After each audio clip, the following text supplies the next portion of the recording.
When we talk about toxic people, the first thing we have to do is understand exactly what we mean by toxic. Because if I just throw that word out there without defining it, everyone in this room is going to think of someone different.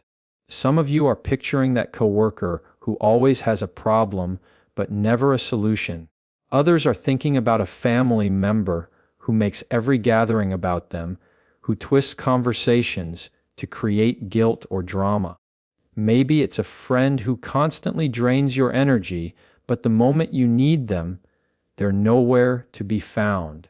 Toxicity isn't about someone having a bad day or even being difficult once in a while. It's about consistent patterns of behavior that slowly chip away at your peace, your confidence, and your energy.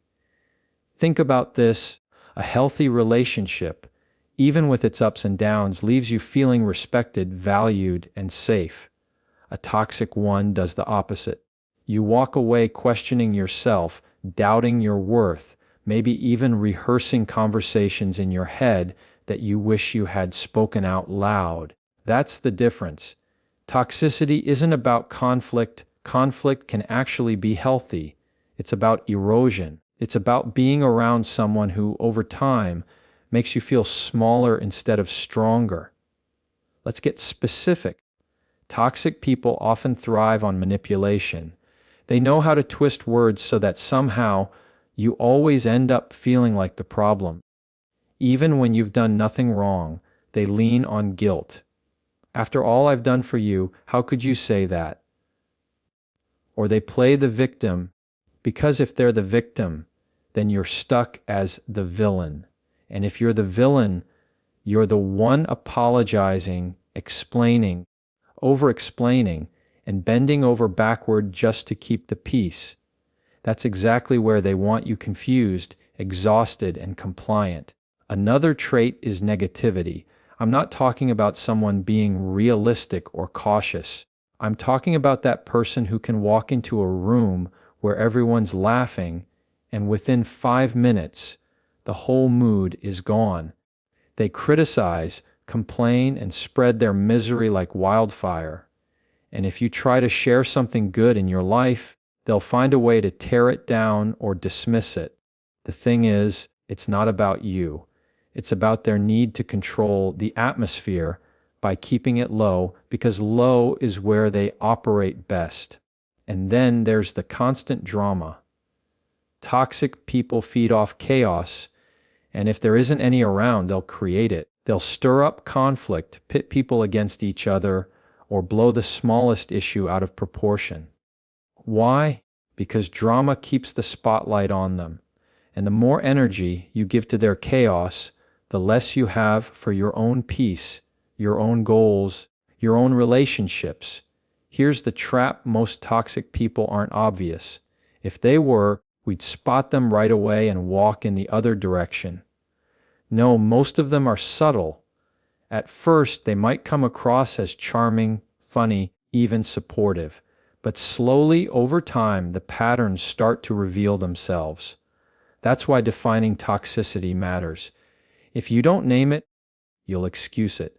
You'll tell yourself, maybe they didn't mean it that way, or that's just how they are.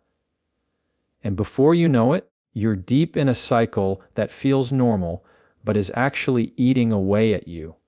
Now, some of you are thinking, but isn't everyone toxic sometimes? And the honest answer is yes, we all have moments. We've all been selfish, or negative, or dramatic. The difference is, a healthy person can own that behavior, apologize, and work to do better. A toxic person doesn't. A toxic person thrives on the dysfunction.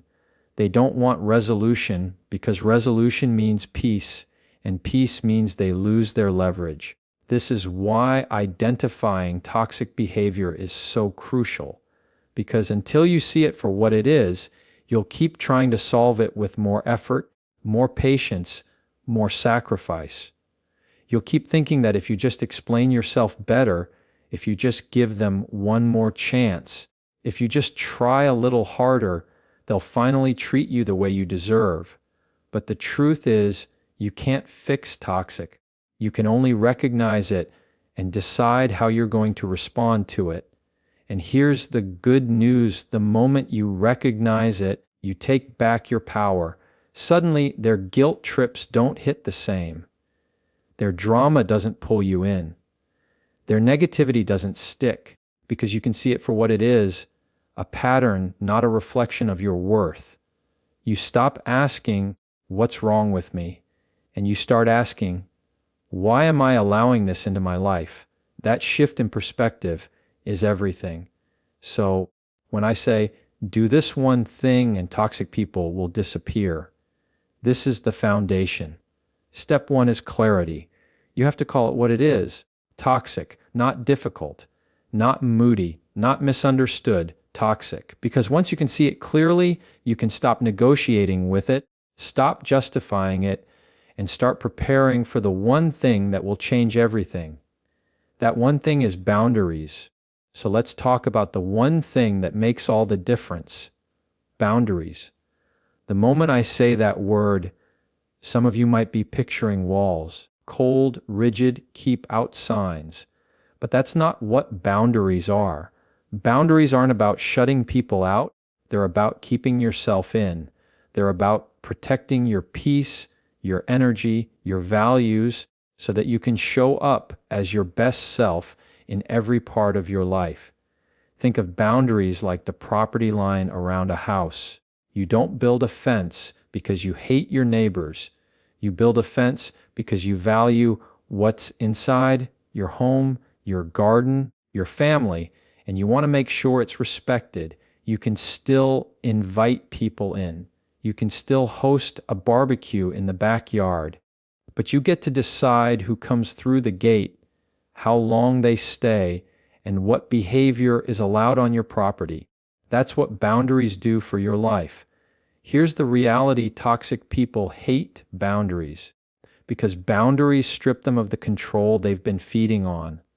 A manipulator loses their grip the moment you say, "No, I won't accept that." A drama starter loses their audience the moment you stop engaging. A guilt tripper loses their power the moment you stop defending yourself. Boundaries don't just protect you, they reveal who really respects you. Healthy people will adjust, maybe even thank you for the clarity. Toxic people will push back because they've lost access to something they never should have had in the first place. But here's the challenge: most of us weren't taught how to set boundaries. We were taught to be nice. We were taught to keep the peace. We were taught that saying no is selfish, that standing up for ourselves makes us difficult, that walking away means we've failed. So we overextend, overexplain, and overcompromise, thinking that's what kindness looks like. But let me tell you something. Kindness without boundaries isn't kindness. It's self-destruction. Because if you're giving and giving until you're drained, that's not generosity. That's depletion. Setting boundaries starts with one powerful truth: your time, your energy, your peace. They are not up for grabs. They are not community property. They belong to you. And the only way anyone else gets access to them is with your permission.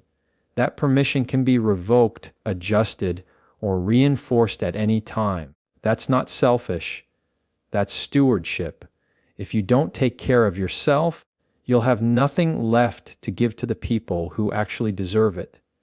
Now, let's get practical. Boundaries can be as simple as saying, "No, I can't make it tonight," without following it up with a 5-minute explanation. Boundaries can be deciding that you won't pick up the phone every time someone calls, especially if that someone only calls when they need something from you. Boundaries can be walking out of a conversation the moment it turns disrespectful, not with anger, not with drama, just with calm certainty that you don't have to sit through that. Boundaries aren't about punishing someone else. They're about teaching people how to treat you. At first, boundaries feel uncomfortable. You'll feel guilty. You'll feel selfish. You'll second guess yourself. That's normal. because you're breaking an old pattern. You've been conditioned to over-accommodate, and now you're doing something different. Expect pushback. Toxic people will test your boundaries just like a child tests a parent's rules.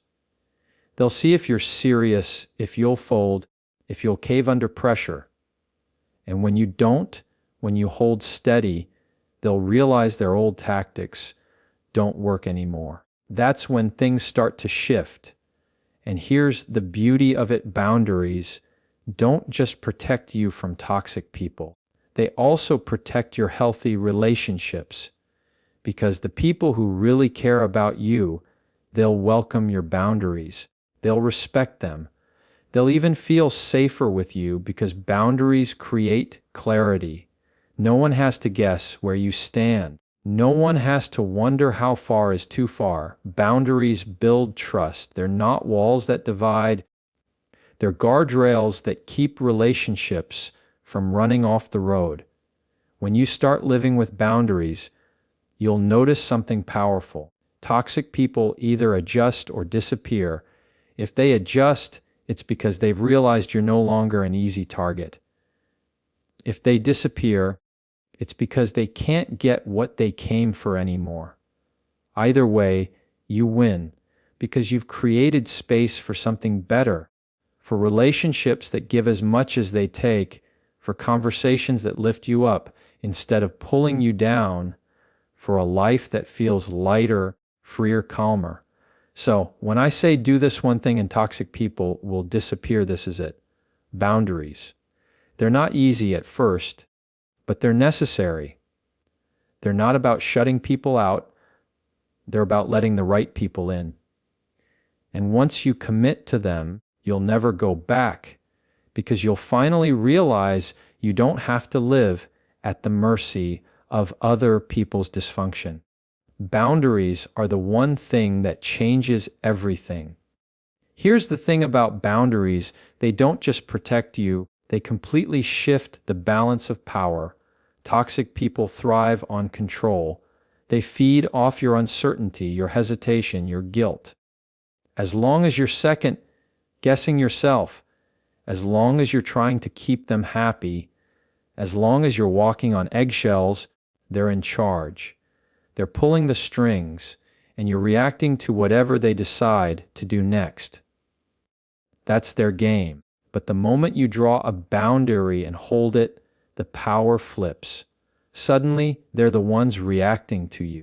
Think about how many times you've left a conversation with a toxic person feeling drained, replaying the whole thing in your head, wondering what you could have said differently.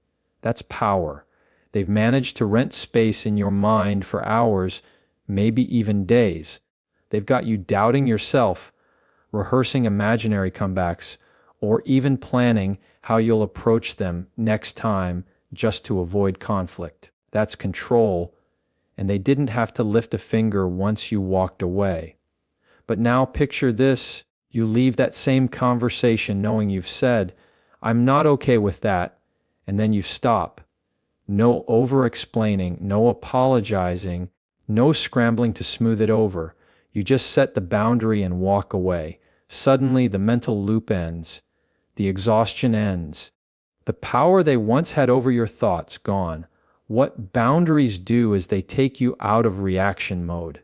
Toxic people want you reactive. They want you triggered, emotional, defensive, because that's when they can twist the narrative and keep the spotlight off themselves. But when you have a boundary, you're not reacting, you're responding. Calm, steady, consistent.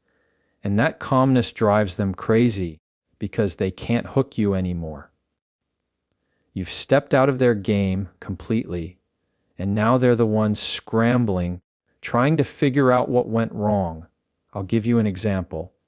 Let's say someone in your life always unloads negativity onto you. Every call, every conversation, it's a complaint, a criticism, or a crisis. In the past, maybe you listened for hours, offered advice, tried to fix things. And by the end, you're the one exhausted while nothing changes for them. But now you've got a boundary.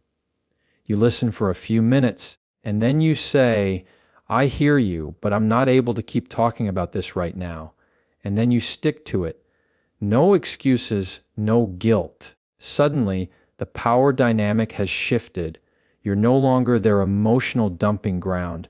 They can either respect the new limit, or they can take their negativity somewhere else. Either way, you've taken your power back.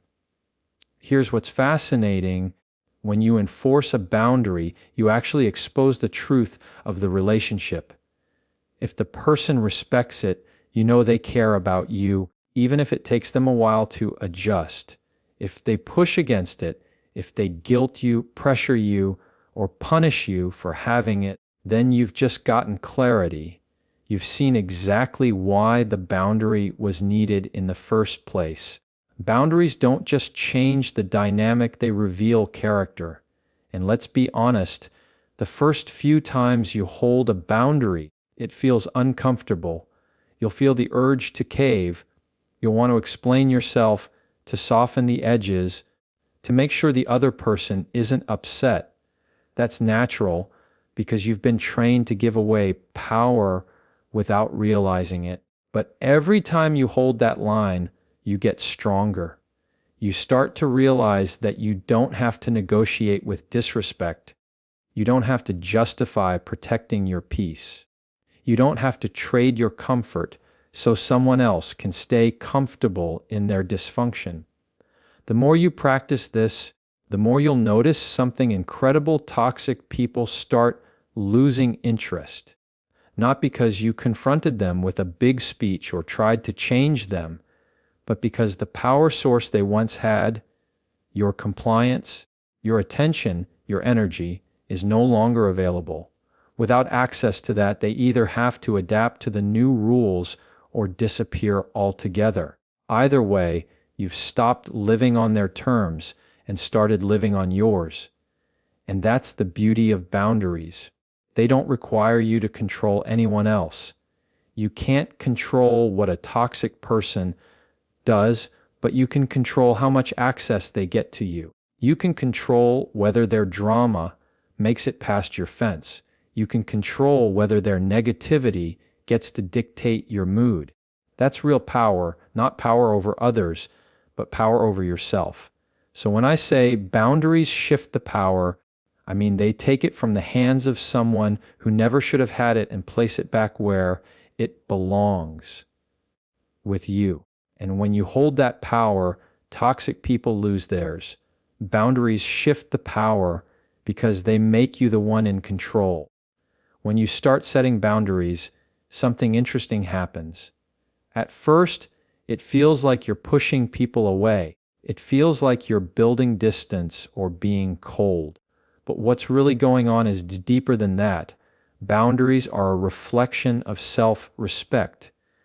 And the moment you begin to show yourself respect, other people take notice. That respect you give yourself communicates louder than anything you say, and it starts to shape the way people respond to you. We've all been in situations where we've let things slide, where we've accepted behavior that deep down didn't sit right with us just because we didn't want to make waves. And in those moments, whether we realized it or not, we were teaching people how to treat us, not by what we said, but by what we allowed. When you consistently allow someone to cross your limits, they learn that your limits aren't real. When you consistently put your needs last, people learn to put your needs last too. It's not that they're all malicious. It's that you've set the tone and they follow it.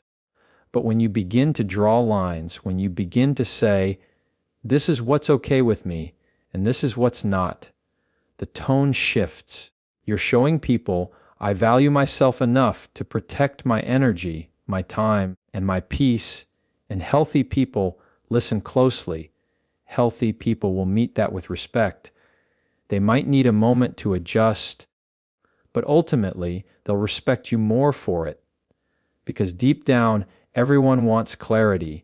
Everyone wants to know where they stand. Boundaries give that clarity, and clarity builds trust. This is why I say boundaries aren't walls. Walls are about keeping people out. Boundaries are about letting the right people in the right way. When you respect yourself enough to set them, you create space for healthier connections to grow. You create relationships where love isn't tangled up in control, where friendship isn't mixed with resentment, where work relationships aren't laced with burnout. Boundaries protect what matters most so that the relationships that are worth keeping can actually thrive. Think about it like this. Imagine you've got a glass of water. If you're constantly letting everyone else drink from it without ever refilling it, eventually you've got nothing left. And when the right person comes along, the person you actually want to pour into, you've run dry. But if you respect yourself enough to guard that glass, to say no when you're being drained, to walk away when someone keeps spilling it, you'll always have something left to give to the people who matter.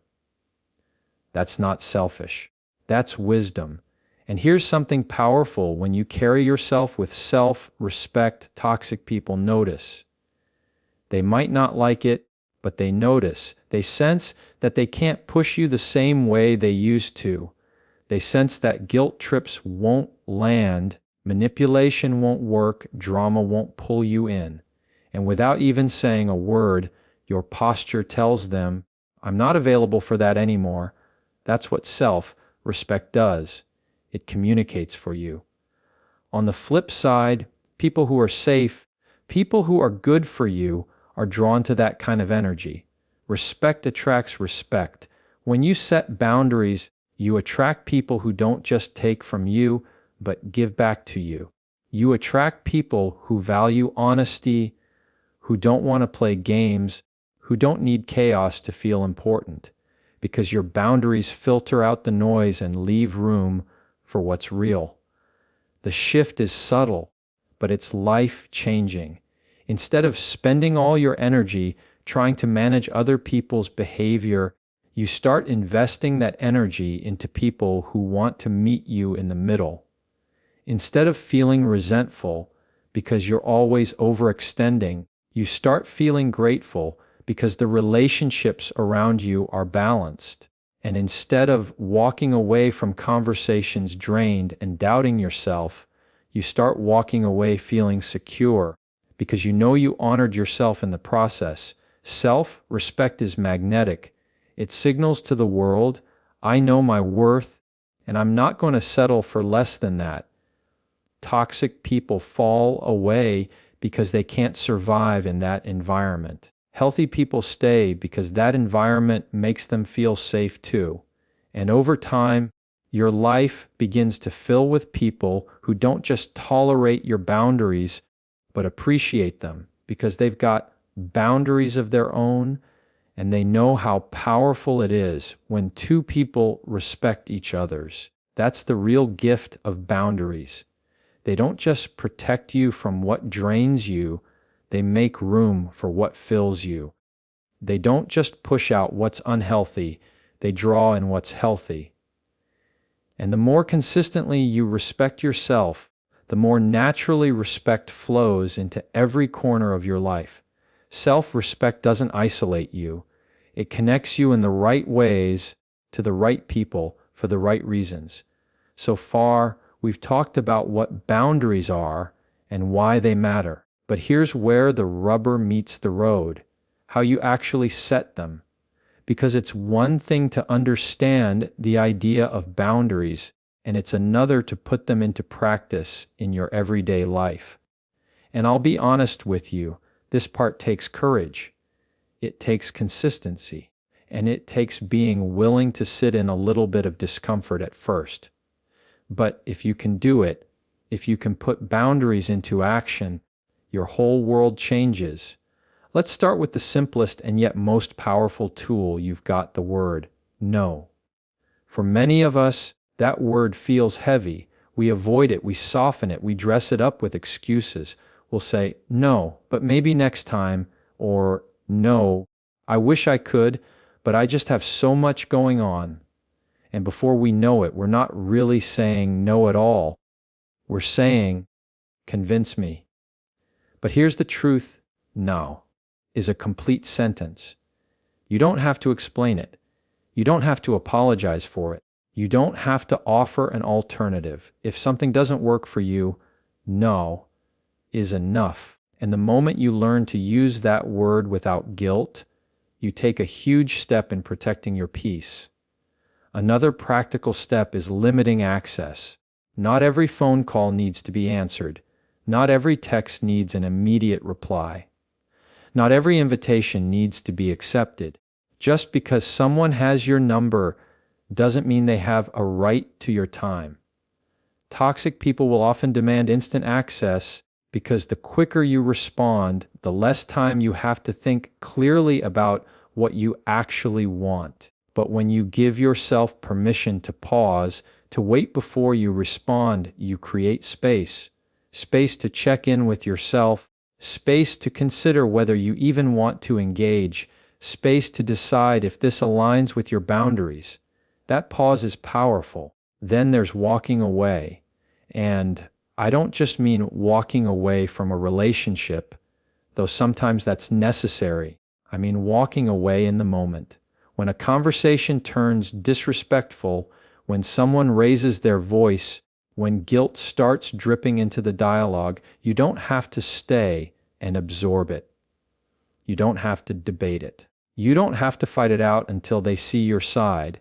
You can simply say, "This isn't productive," and step away. That one move sends a clear message: I don't engage with disrespect. And here's the thing: people might not like it, but they'll remember it. They'll know you're not available for that kind of behavior anymore.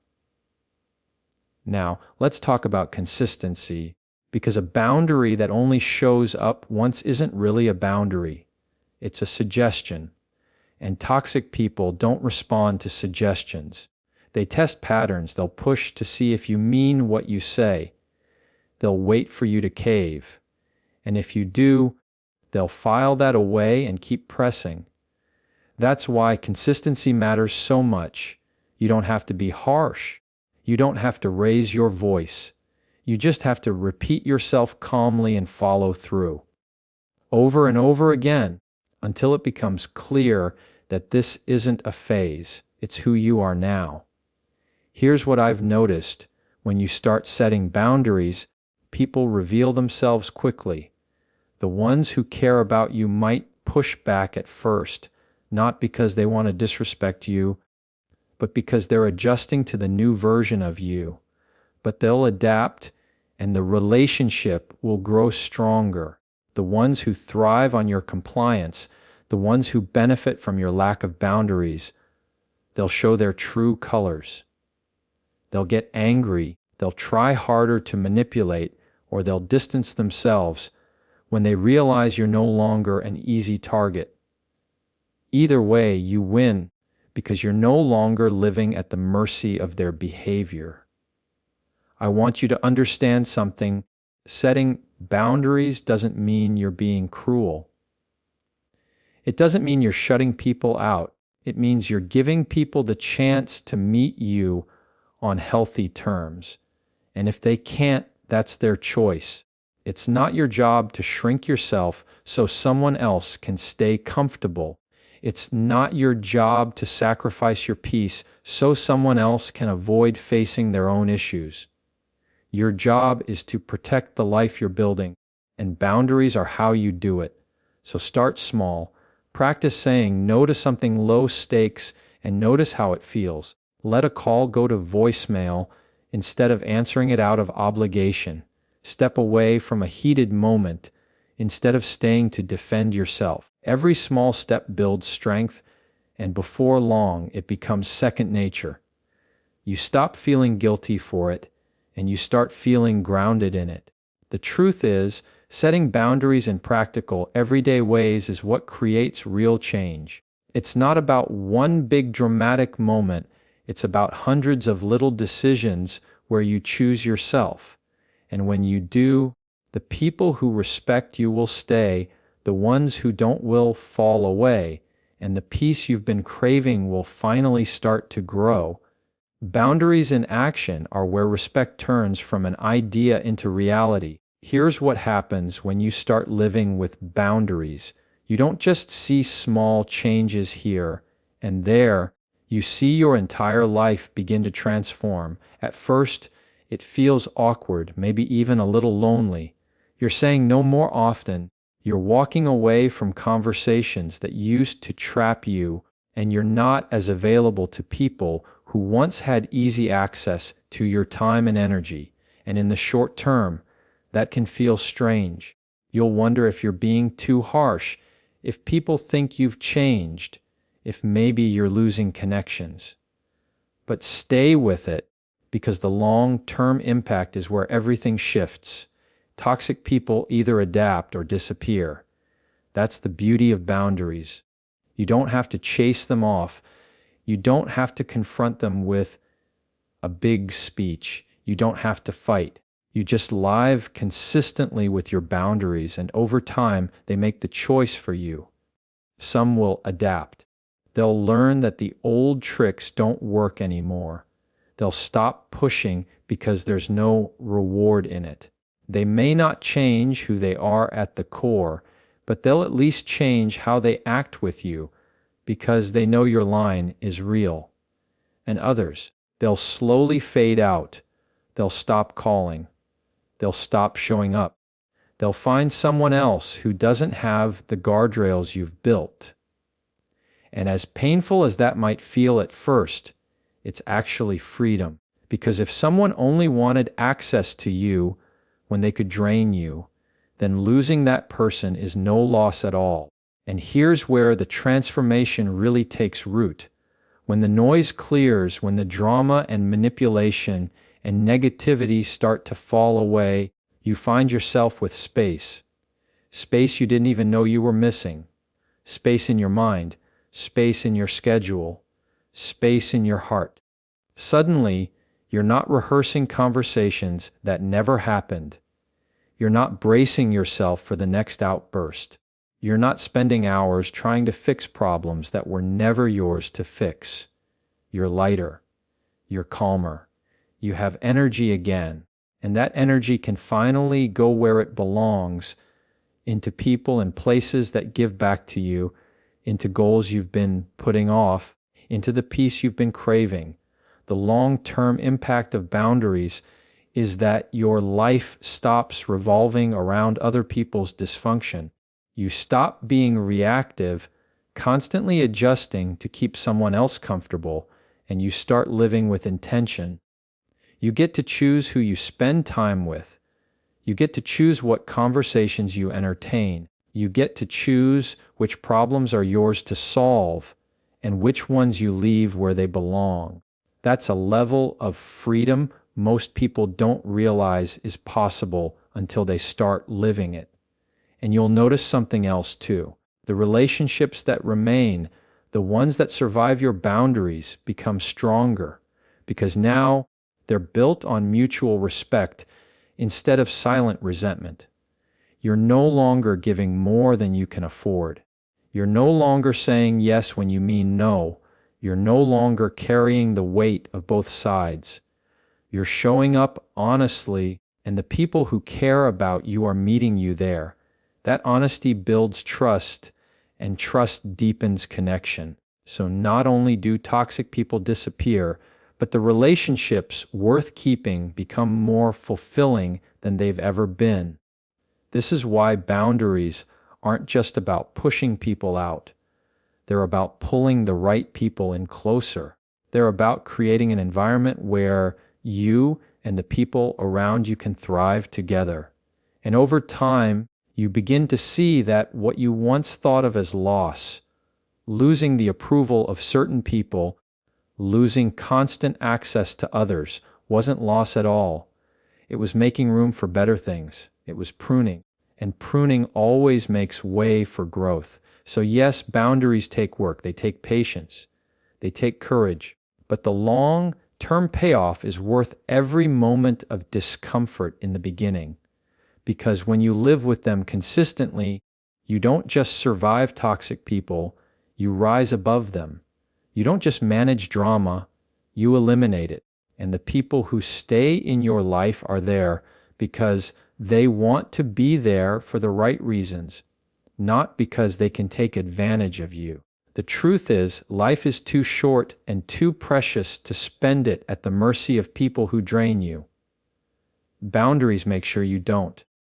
And once you've experienced the freedom, the peace, and the clarity they bring, you'll wonder how you ever lived without them. When you honor your boundaries, toxic people either adapt or disappear, and what's left is a life filled with respect, peace, and genuine connection.